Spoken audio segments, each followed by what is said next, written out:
All right, here we go. We've got the Bronze Bow, Chapter 5. Let's get to it. The month of Nisan drew to a close. It was the time of the first harvest. On the slopes at the foot, okay, doggy, off the bed. Off the bed.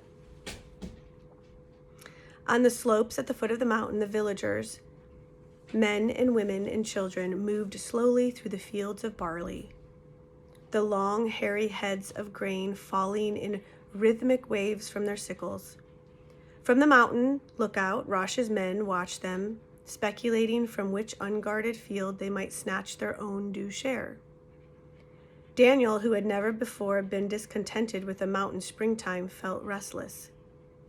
He chafed at the days of heavy labor required to make one inferior sword. He yearned for the day when they could cease to make swords and could at least put them to use. He was impatient with Rosh's waiting. Every day, Rosh's spies brought news of caravans passing on the roads below. When the men least expected it, Rosh would give sudden orders, and there would be a spurt of furious activity. Then David would hurl himself into the short battle with all the fury he longed to expend on the Romans. Afterwards, he always felt let down. What had he gained? Was the day actually any nearer?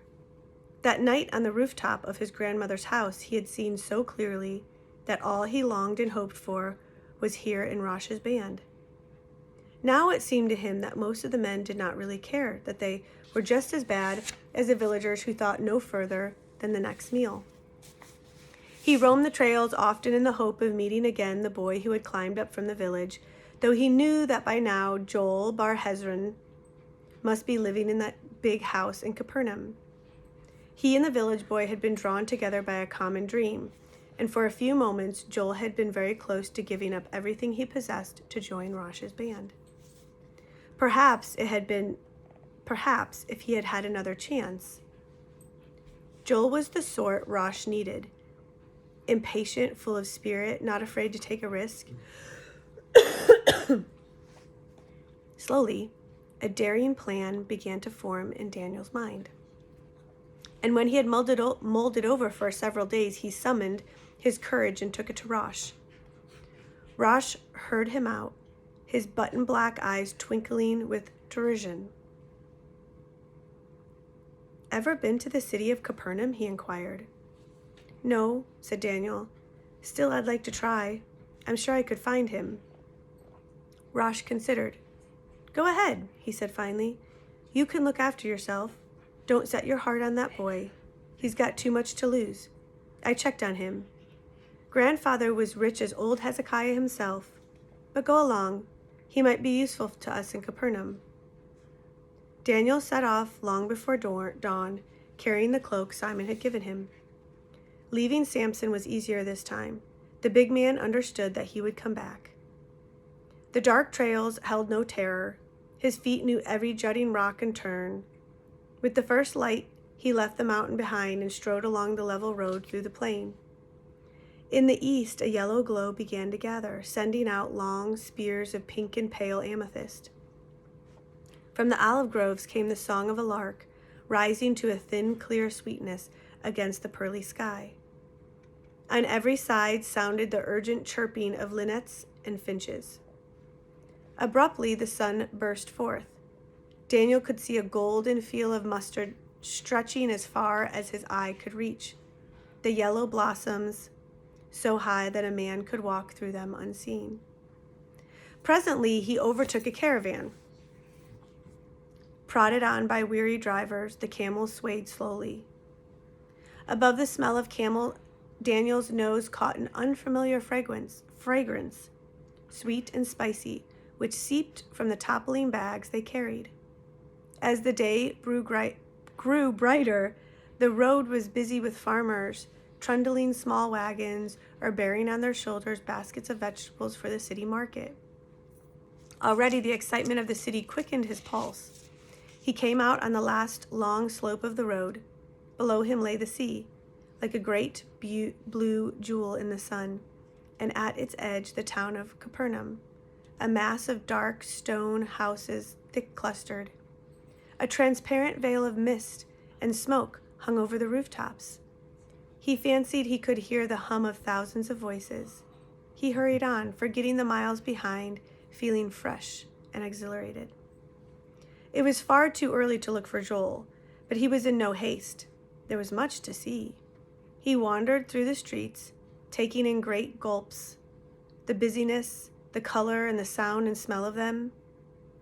In the marketplace, the farmers were heaping squashes and cucumbers and melons, and merchants jabbered in outlandish tongues as they set up booths of cloth or baskets or pottery. He saw 4 elders of the Pharisees, the phylacteries bound to their proud foreheads, walking with great care that their tasseled robes did not brush the passers-by, lest the merest touch might make them unclean. Once he saw a black slave scurrying about his master's business. Did he, if Daniel could understand, speak the same language as Samson? He came to the harbor and gazed at the multitude of boats, fishing dories, and pleasure... Okay, the dog has to get off the bed right now. He came to the harbor and gazed at the multitude of boats, fishing, dories, and pleasure craft and flat-bottomed barges. Back and forth from the anchored barges moved an unending line of half-naked men, bearing on their backs the sacks of grain and baskets of fruit which the farmers had brought to the city. So this was where the food went that was borne away day after day from his own village. All this to feed the evil city of Tiberias, which Herod had built to the south and named for the emperor of Rome. Daniel was reminded suddenly of his own empty stomach, and he remembered that although Rosh had been free enough with his advice, he had not provided a single copper with which to buy food. Further along the shore, where the fishing boats were drawn up, the fishermen were dragging in their night's catch, the great nets heaving and gleaming in the sun. Women had come down to meet them and were spreading the fish on flat stones and sprinkling them with salt. Others stretched out the empty nets to dry. Above the smell of fish, Daniel detected a tantalizing odor and saw that several of the families had lighted small fires and were preparing their breakfast. Hungry boy? Daniel started, abashed, to be caught staring. A smiling young woman in a bright red and blue headdress was holding out a small fish on a palm leaf. He backed away. "I have no money," he muttered. "Who said anything about money? You can see there's plenty. Take it." The fish was delicious, the skin smoky and crisp. The woman eyed him admiringly.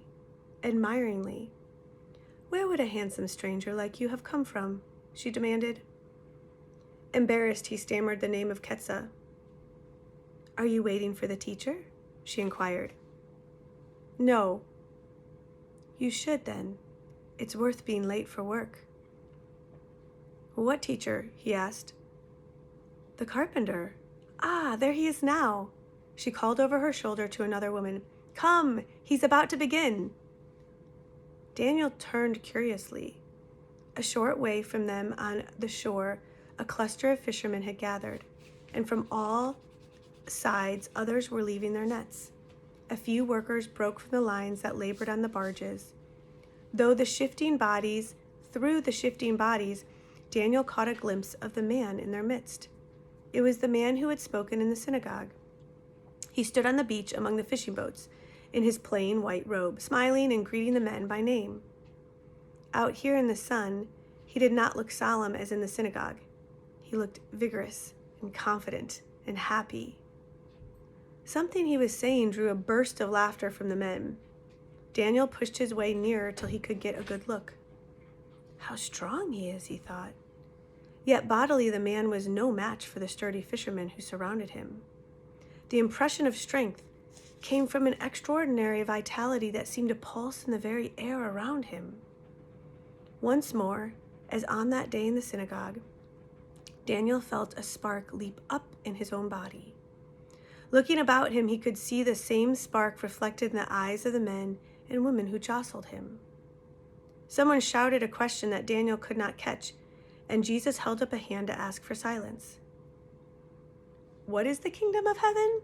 He answered, "It is like a merchant in search of fine pearls, who on finding one pearl of great value went and sold all he had and bought it. Or the kingdom of heaven is like a net, which was thrown into the sea and gathered fish of every kind." A clink of metal distracted Daniel. Turning, he saw that 2 soldiers had joined the crowd. They sauntered close and stood looking with curiosity at the speaker and his audience. Automatically, Daniel spat. 2 fishermen glared at him. Plainly, they resented his disturbance more than they did the presence of the soldiers. One of the Romans shot him a quick, contemptuous glance. Jesus took no notice whatsoever. He could not have missed their tall helmets, yet his calm voice did not falter. Anger spiraled up in Daniel. He didn't want to hear anymore. The nearness, the arrogance of those 2 choked him. He turned his back on them and walked away. Yet he could not escape the sight of Roman soldiers. They stood on the docks, counting off bales of wheat and vegetables. They strolled through the marketplace. Everywhere the Jews went about their business, paying no attention. The boy who had lived for 5 years in the solitude of the mountain nursed his hatred, and keeping it ever fresh, could not credit his own eyes. How could these city people endure to be reminded on every hand of their own helplessness? More shameful still, he saw merchants joking with the soldiers. He could not understand. You're shaking the bed and it shakes this, so sit up here. He could not understand where was their pride. Had they forgotten altogether? If Josh were here, he could open their eyes. If Rosh were here, he could open their eyes. Why did that Jesus do nothing? At the thought of Rosh, he was reminded of the reason he had come to the city. It took him some time to find the house of Rabbi Hezron. Finally, someone directed him up the steep hill that rose above the harbor. As he climbed the cobbled street, his stomach began to clamor. He had counted on Joel to observe the unwritten law that provided that any stranger who came to one's door must receive food and shelter. But as the crowded stone dwelling gave way to the long forbidding walls of large estates, and he caught glimpses of gardens and terraces rising, one upon another, green and golden, he felt his first doubt. Rosh had warned him that Hezron had inherited great wealth, but Daniel had no acquaintance with wealth. He had not been prepared for the hugeness of it. Would such houses as these remember the law of hospitality, or would they turn him away like a beggar? He came to the heavy door in the wall to which he had been directed, and rang the bell that hung there. After some time, the wooden door creaked open, and a wizened man peered out at him. Hezron? In the nick of time, he noticed that the man's ears had been pierced. He had almost made a fool of himself and bowed to a slave. "I have come to speak with Joel Bar Hezron," he announced much too loudly. With reluctance, the servant allowed him to step inside a narrow tiled corridor. "You will wait here," he said. "What name shall I give to the young master?" "Tell him it is Daniel Barjamin, a friend from Ketsa." The hallway where he waited was cool and dim, the oaken doors that led from it all closed. Through the open archway opposite him, Daniel stared with astonishment into a sunlit courtyard, at flowering trees and green borders and white marble. His ears caught the gentle splash of water and the trilling of birds. He had not dreamed that even Herod's place could boast such wonders. What a fool he had been to think that Joel would even remember him. There was a soft footstep, a rustle of silk, and a shadow fell between him and the sunlit opening. It was not Joel who stood there, but his sister Malthus. A robe of thin, soft material fell in exquisite folds to delicate, embroidered sandals. Her dark hair was bound back from her face with a thin fillet of gold. She started at the sight of a stranger, and there leaped into her eyes recognition, and then something else, an unmistakable shrinking. His careful greeting fell back at his own feet. She made no greeting at all, only stared at him with dismay. Then there was a thumping of feet. The boy who came charging across the courtyard had not changed at all. He was the same country boy who had jumped into the fight on the mountain road. He grasped Daniel by the elbows, his dark eyes glowing. "Daniel, welcome. I've been wishing—" He broke off with a quick glance over his shoulder. "You'll stay to eat with us. Of course you will." Pride battled with Daniel's clamoring stomach. "No," he said, I came only to speak with you." "You're certainly not going right away, after all this time?" "My clothes are dusty from the road."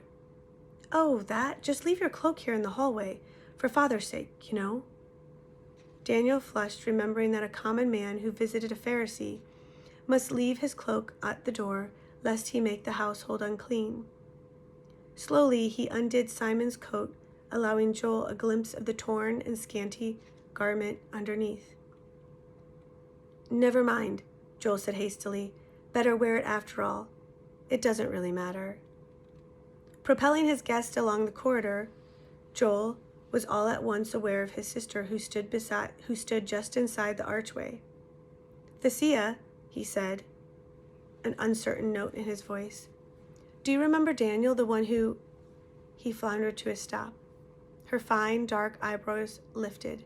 "I remember," she said in a cool, light voice. Then she turned on her embroidered sandal and walked away from them.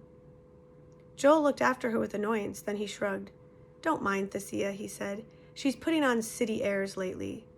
Come, we'll go up to my room where we can talk. If you knew what it's like to see someone from home."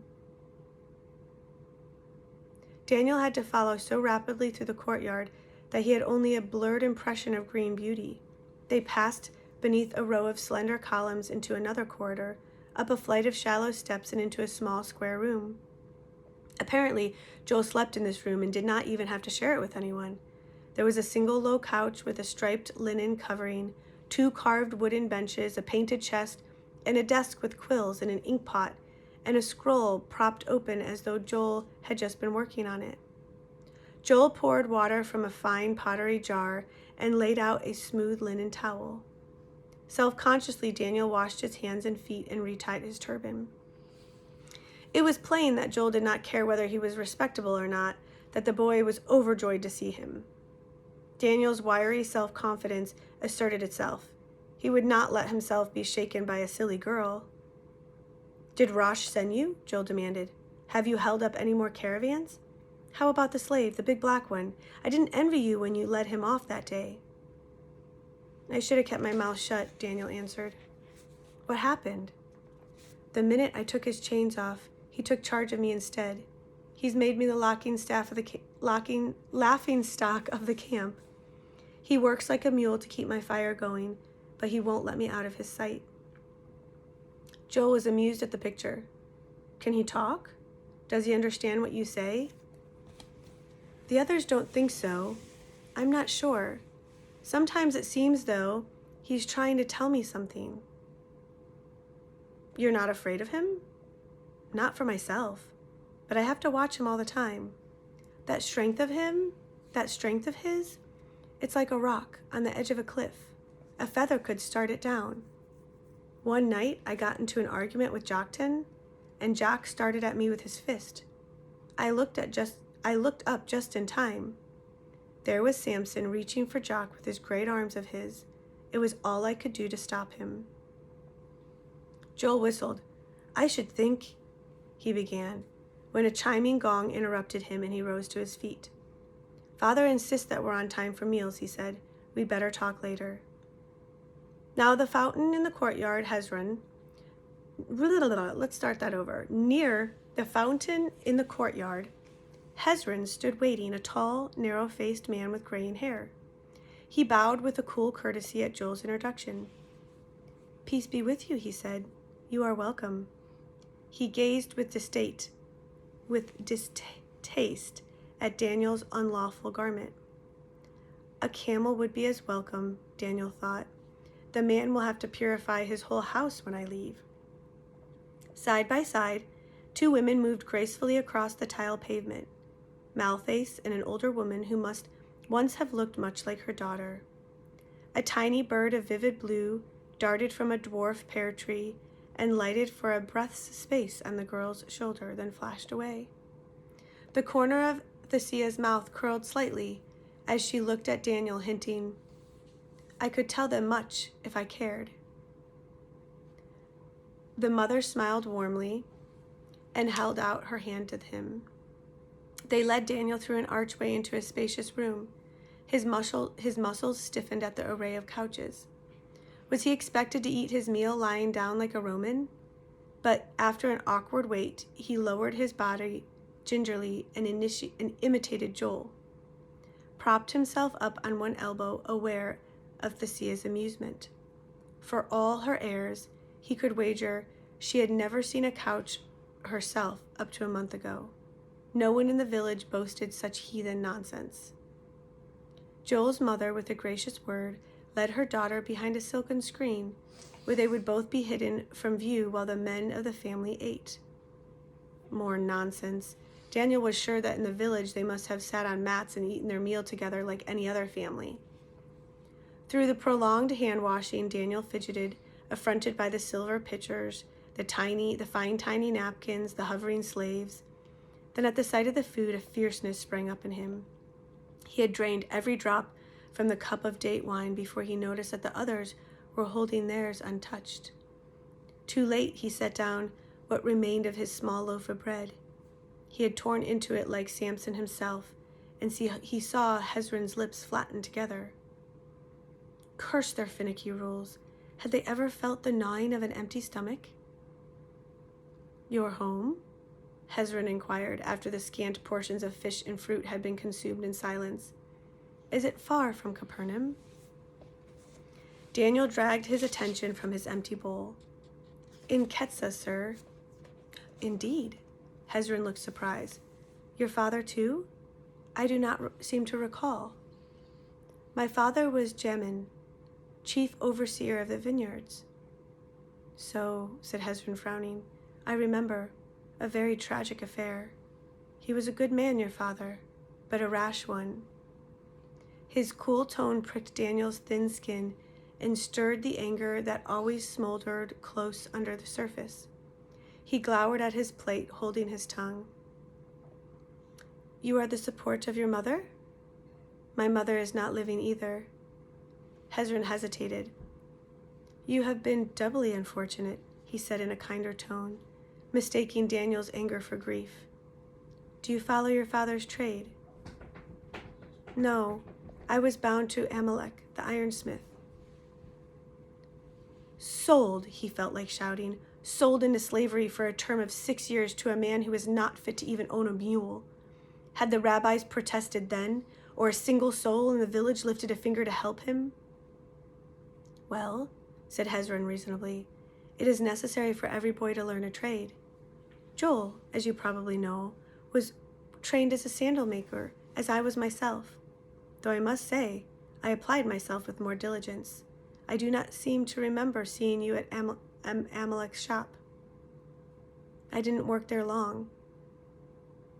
"You can tell he's a blacksmith," Joel broke in an effort to swerve his father's questions. "With those muscles, you'd be a sensation in the gymnasium, Daniel. Have you ever been there?" "The Roman gymnasium?" Daniel glared at his friend. "I would never set foot in it." "I should hope not," said Hezron with a scowl at his own son. "That was an ill-considered jest." "Of course it was jest, father," Joel amended hastily. "It is not a matter for jesting," his father said. "It is an outrage that some of our Jewish youth have been tempted to take part in these disgraceful games, and some of their elders even go to watch their shame." "Where there are others in the city worth seeing," Joel persisted cheerfully. "This afternoon I'll take you about, Daniel." Daniel stared down at his empty cup. The morsels of food had not begun to whet his hunger. The rabbi had deliberately put him at disadvantage with every question. His resentment turned now even against Joel. "I have seen enough," he said rudely. "All I can see is the Roman fortress and the eagles in the streets. Everywhere I turn, I hear the ring of Roman boots on the pavement." Joel, a worried line puckering his forehead, still attempted to steer his friend to safety. "I felt that way at first," he said, "but you do get used to it. For the first part, they mind their own business. Some of them even try to be friendly. Friendly? Daniel reared up on his couch. This morning on the road, I passed an old man mending the axle of his wagon. He was deaf, and he couldn't hear the chariot coming. It caught his rear wheel. He said there was room and to spare. He swore the soldier meant to do it. His cabbages were ruined, and the old man was shaking all over. Can you get used to that? He glared crossly across the table. Joel looked down, dismayed. Hezron spoke sternly. Unfortunate things happen, we know, he said, but your friend has doubtless found a market for his vegetables. We must remember that here in Capernaum, we have reason to be grateful to the Romans for our beautiful synagogue. But Daniel had gone too far to retreat. The dark tides had swelled to the brink, flooding out politeness, caution, even the memory of the errand that had brought him to this house. A Roman synagogue, he growled, raised with Roman taxes? What is it better than the stadium? Joel gasped. Hezron, his eyes flashing, rose from his couch. Watch your words, boy, he warned. The synagogue is a house of God, no less because Roman funds helped to build it. The boy also sprang to his feet. His dark eyes blazed back at the man. I would never set foot in it, he cried. There is blood upon it. The passion in his words trembled through the quiet room. Young man. Hezron's voice was like a whip. You will learn to keep such thoughts to yourself.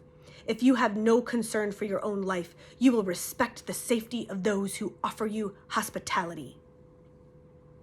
The stinging reminder restored Daniel to reason. A flush swept up over his face. Forgive me, sir, he stammered. I was not ungrateful for your kindness, but I can't understand. Have the city people forgotten? They don't seem to care. Everywhere I look, I see them. Their stupid faces, their armor clanking. How can you feel grateful to them? Grateful that they built us a synagogue to keep us contented? That they let us breathe the air they have polluted? I shouldn't have come here. I don't belong in the city or in a house like this. I can't endure to go on as though nothing were wrong when my people are prisoners in their own land. He stammered to stop, aghast at himself, and saw to his surprise that the man was no longer looking at him with scorn, but with something like pity. Hezron stepped around the table and laid a hand firmly on Daniel's shoulder. My boy, he said quietly, we have not forgotten. We feel as you do. In his heart, every Jew grieves at our captivity. We have need of patriotism like yours, but we also have a need for patience. We must not say we cannot endure what God in his judgment has visited upon us. But how long must we endure it forever? God has not spoken his final word. Until he does, it is our part to endure. But I know. You have been listening to the zealots. They stir up foolhardy young men like you to fill their ranks. Daniel backed away, freeing his shoulder. The zealots are the finest men in Galilee. They are brave and honorable. Hezron stopped him. Many brave men have come out of Galilee, he said, but not many men of judgment. The zealots have thrown themselves against the conquerors time and time again. And what have they to show for? Rows of crosses and burning villages and heavier taxes. They see a few Romans marching, a cohort, and the Roman power seems slight and open to attack. They do not think that behind these few there are others, another cohort, a legion, countless legions, on and on as far as the mind can reach, all armed, all perfected in the art of killing, to a power that holds the whole world in its grip. What is a swarm of reckless zealots? Buzzing mosquitoes to be silenced and forgotten? Mark my words, boy. Israel has one great strength, mightier than all the power of Rome. It is the law given to Moses and our fathers. When the last Roman emperor has vanished from the earth, the law will still endure. It is to the law that our loyalty must be devoted. I wish Joel to understand this, and I must forbid him to see any old friends who will turn his mind to violence. I ask you to go now at once. Go in peace, Daniel, with a prayer that you may see the truth before that rash tongue of yours betrays you. But do not return." He motioned to a servant who stood near the door.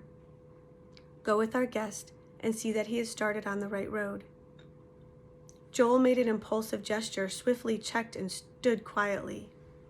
Thoroughly silenced, too confused even to attempt a courteous leave-taking, Daniel flung back his head and followed the servant from the room. As the outer door shut behind him, all his rage was turned against himself. How could you have bungled this errand so stupidly? He had failed Rosh. Rosh would never trust him again, and why should he? He could not even keep his own head, and he had lost Joel. Yet beyond the humiliation of reporting his defeat to Rosh, he knew a sharper disappointment. He had lost not only a new recruit, he had lost something he had been close to having for the first time in his life, a friend of his own. And that is the end of Chapter 5, The Bronze Bow.